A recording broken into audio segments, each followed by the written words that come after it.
Good evening, everybody. Thank you for joining in. We're going to continue this evening our lessons on extraordinary biblical women. Today, we are going to go to John chapter 4. Again, that's John chapter 4. And today, we are going to discuss the woman at the well, the Samaritan woman at the well. Next week, Lord willing, we will talk about Mary and Martha of Bethany, sisters of Lazarus. And then the week after that, we will speak about Lydia. And probably the week following that, we're also going to throw Mary. I almost forgot. Next week's Mary and Martha. The week after that's Mary Magdalene. And then Lydia. And then probably Priscilla.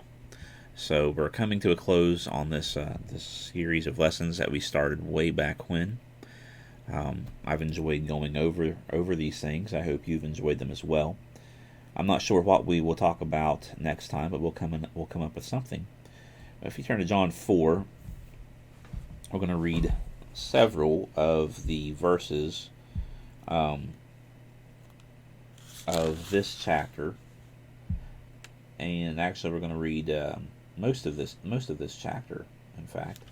So let's go to John chapter 4, and we'll talk about some different things. We have the context here in verse 1. It says, "Therefore, when the Lord knew that the Pharisees had heard that Jesus made and baptized more disciples than John, though Jesus himself did not baptize but his disciples, he left Judea and departed again to Galilee. But he needed to go through Samaria." We've talked about this a lot of times. I don't want to belabor this point, but I just do want to remind you all in the context here that this is shocking in and of itself. Jewish people did not go through Samaria. Didn't go through any village of Samaria because they hated the Samaritans. Their hatred for the Samaritans runs long and deep, dating all the way back to the captivity, the years of the captivity when they were taken off the land, and then other people came in on the land, were reassigned to the land from other places as they were taken from their land and put there, and then there's a lot of intermarriage and intermingling and all kinds of terrible things. You can read about the animosity that begins probably in Ezra and Nehemiah between the Jews and the Samaritans. Samaritans, as we will come to know, eventually begin believing in God, but they only believe in the first 5 books of the scriptures, Genesis through Deuteronomy. That's the only scriptures they took a look at. They pretty much came up with their own religion based off of that, but not. But obviously didn't have the full thing. Earlier, they had done some horrible things, and so people's memories run deep. They still do. We still have things like that today, where people's memories run deep of what their ancestors that they didn't even know, probably don't even know their names, went through. But they hated the Samaritans, and so this is a shocking thing that Jesus needed to go through Samaria. He could have gone around it, as most Jewish men would do, in order to save his dignity and to avoid those dirty people, as they thought. But it says in verse 5, he came to a city of Samaria, which is called Sychar, near the plot of ground that Jacob gave to his son Joseph. Verse 6 says, "Now Jacob's well was there. Jesus, therefore, being wearied from his journey, sat thus by the well. It was about the 6th hour of the day. A woman of Samaria came to draw water. Jesus said to her, 'Give me a drink.'" Now, in verse 8, we see the reason he does this is his disciples had gone away into the city to buy food. So Jesus has already done 2 shocking things here. He goes through Sychar, a village of the Samaritans, to get to his next destination. Then he speaks to a Samaritan woman. Jewish men didn't speak to women in public. They barely speak to their own wives in public. They would have to be several paces ahead of their wives and children. That was the way they did their tradition. And so they wouldn't speak to a woman, and they certainly wouldn't speak to a Samaritan. And a Samaritan woman, on top of that, they definitely wouldn't have anything to do with. And later on, we would see that Jesus is speaking to not only a Samaritan woman, but a Samaritan woman who is sexually immoral. Anyway, in verse 9 it says, And the woman of Samaria said to him, How is it that you, being a Jew, ask a drink from me, a Samaritan woman? And John makes mention here, for Jews have no dealings with Samaritans.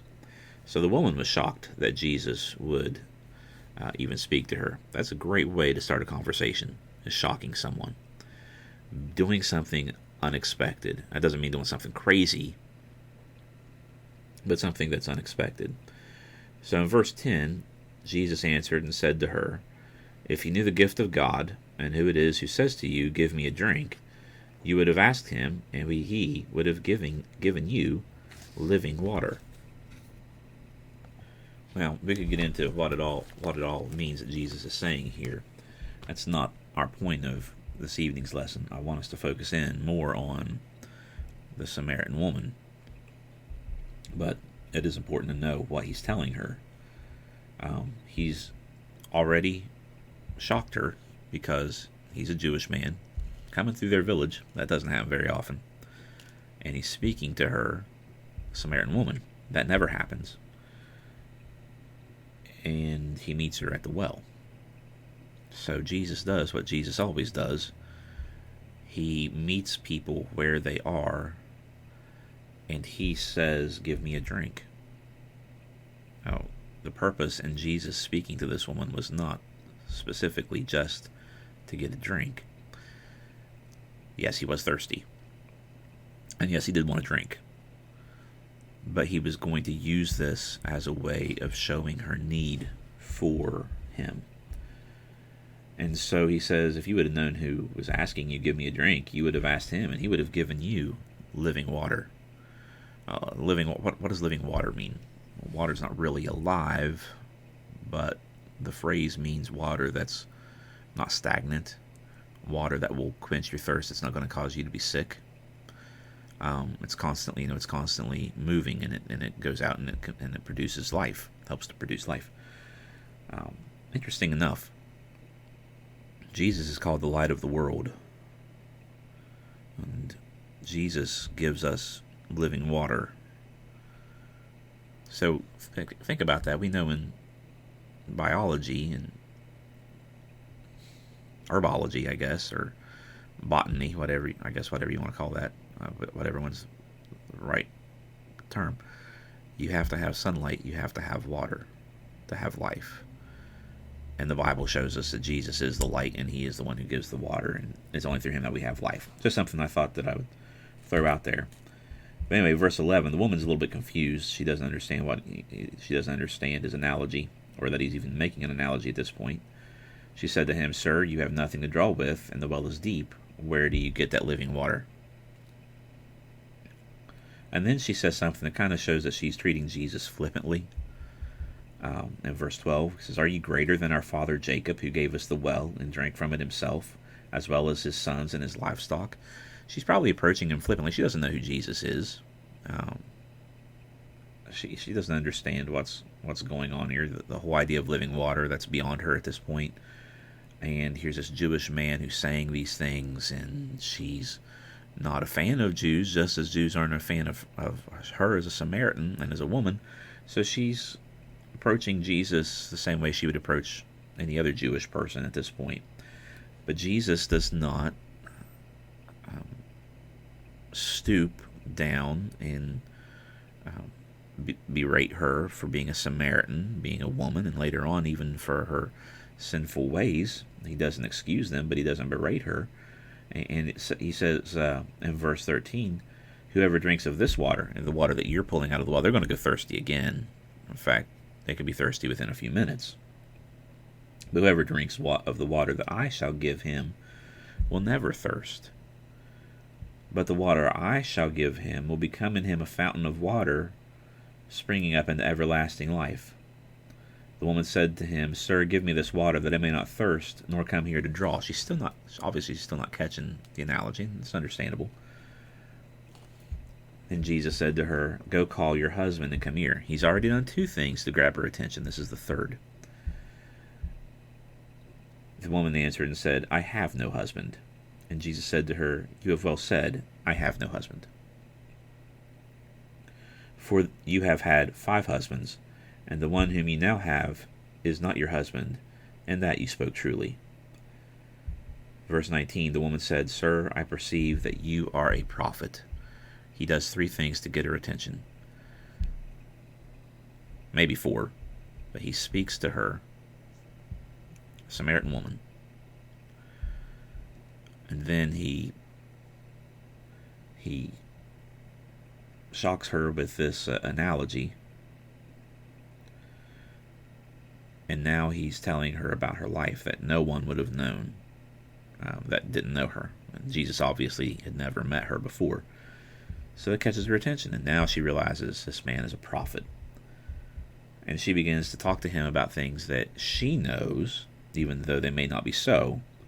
A lot of people know a lot of stuff. It's not that a lot of people are unintelligent. It's just a lot of people know a lot of things that just isn't so. So it says, our fathers worshipped, or she says, our fathers worshipped on this mountain. And you Jews say that in Jerusalem is the place where one ought to worship. And so she's been flippant with him, but now she's starting to see that this is a situation that's different. Jesus says, woman, believe me, the hour is coming when you will neither on this mountain nor in Jerusalem worship the Father. You worship what you know, or you do not know, rather. We worship what we know what we worship, for salvation is of the Jews. But the hour is coming, and now is, when the true worshippers will worship the Father in spirit and truth, for the Father is seeking such to worship him. God is spirit, and those who worship him must worship him in spirit and in truth. Again, a lot of theology here about the character and the nature of God. I want us to go back for a second, talk about the woman's life. Jesus says to her, again, go back with me if you will, in verse 18, you have had 5 husbands, and the one whom you now have is not your husband, and that you spoke truly. We don't know what is going on here with this lady. We have to remember the culture is different than it is now. In our culture, a woman is free to divorce her husband just as the husband is free to divorce his wife. It wasn't like that in that culture. A woman just couldn't get up and divorce her husband. The husband was the one that initiated the divorce. Could be that she was guilty of adultery. We're not told. The implication may be there that is the case, but we're simply not told that for sure. It could be that she just had a run-in of bad men, and she never really caught a break. And maybe now she's given up on marriage, but she still needs the companionship. She feels she still needs the companionship of a male, and so she's living in sin. So Jesus speaks to this woman who is a Samaritan and living in sin, and she's had 5 husbands, maybe of no fault of her own, maybe so. We're not told. That's not the point. The point is she's had it pretty rough, and now she's doing things that she ought not be involved in. And so she begins to talk to Jesus about spiritual matters because she perceives he's a prophet. And Jesus says, well, you worship what you do not know, but we worship what we know because salvation is from the Jews. He says God is spirit, and those who worship him must worship in spirit and truth. Now, again, there's a lot of theology there, a lot of things that we could talk about. This is not the purpose of this lesson. So I want us to focus on what the woman does with the information that she's been given. It says, the woman said to him, I know that the Messiah is coming, who is called Christ. And when he comes, he will tell us all things. Now that is one thing that you could pick up from the first 5 books of the Bible. That would have just been the Samaritan Bible. They didn't have the prophets or Joshua through Malachi or anything like that. They didn't concern themselves with the history and the Chronicles and the Kings and Judges and anything like that. They just had those first 5 books. And so, but you could get from those first 5, specifically Deuteronomy 18, that the Christ is coming. Genesis 3, Deuteronomy 18, just tons of passages in those 5 books that talk about the coming of the Messiah. I may not use those words, but that's what it's talking about. And so she knows that the Christ is coming. And he said to her, I who speak to you am he. So she's a woman who's had a rough life when it comes to her relationships, but she still knows about some things. She may not know correct things, but she knows some things, and Jesus works with that. He doesn't turn her away because she's a Samaritan, doesn't turn her away because she's a woman, doesn't turn her away because she's a sinner. Okay, so he doesn't reject her because of any of those things, and he tells her that he's the Christ. Now, it is at this point that the disciples, it says in verse 27, come, and they marvel that he was talking with the woman. But no one said to her, what are you seeking? Or say to Jesus, why are you talking with her? Notice here, this little phrase. The woman then left her water pot and went her way into the city. Just look at that phrase. The woman then left her water pot. That shows a sense of urgency. She brought her water pot probably a long way to draw water for the day, and she's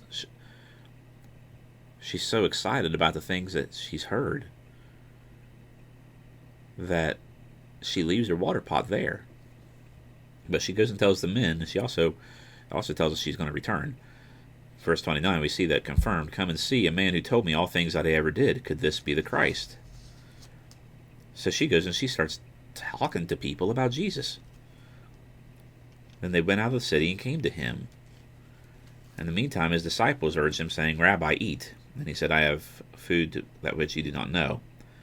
And he teaches a lesson there. I want us to skip down a few verses. At verse 39, we're going to skip down to verse 39. He says, And many of the Samaritans of the city believed in him because of the word of the woman who testified, he told me all that I ever did. All Jesus did is tell her what she's done in her life. She perceives he's a prophet. Then she realizes he's not just a prophet, he is the Christ. He is the prophet of Deuteronomy 18. So she leaves with urgency, leaves her water pot behind, goes and tells the men of the city, hey, I think I found the Christ. And she doesn't just say, I think I found the Christ. She says, this is why I believe he is the Christ. He is the Messiah. So they believe right then. And then in verse 40 it says, So when the Samaritans had come to him, they urged him to stay with them, and he stayed there 2 days. And many more believed because of his own word. And they said to the woman, Now we believe, not because of what you said, for we ourselves have heard him, and we know that this is indeed the Christ, the Savior of the world. Just took a little spark. Just a little spark. Jesus just took someone that many people in his day, and even many people in our day who may be religious, but overlooked. He treated her with respect. He treated her with kindness. And he treats her with love. And she goes in and tells the people that I've found the Messiah. This is why I think he's the Messiah. Many believed. They go out to him. They invite him to come and stay. He stays with the Samaritans. He wasn't just passing through. He's staying with them for 2 days. And he teaches them. And it all started with that one woman who had the faith. She still could have rejected him. Many people did reject Jesus. Throughout his entire ministry, people were rejecting him. She could have rejected him even at his word. He didn't perform a miracle other than the fact that he's telling her what she did. He doesn't produce water out of thin air. Nothing like that. He just uses words. She's convinced he's the Messiah. And she goes and she tells everybody else. And a movement begins in Samaria. And we'll see later on in Acts chapter 8, the church goes to Samaria and they establish the church. But there were already people there who knew about Jesus because of this one woman. Should never underestimate the ability that we have to tell people about the Christ. Show people why we believe he's the Messiah. Will everybody believe? No, not everybody believed this woman. Not everybody believed Jesus himself. But there will be some. And those will be the ones that will accept the gospel and be saved. We're so thankful for that. Thank you all for joining in and listening this morning, or this evening rather. I hope you have a good evening, and please continue to stay well, stay safe, keep praying, and we will see you soon, God willing. God bless, and bye-bye.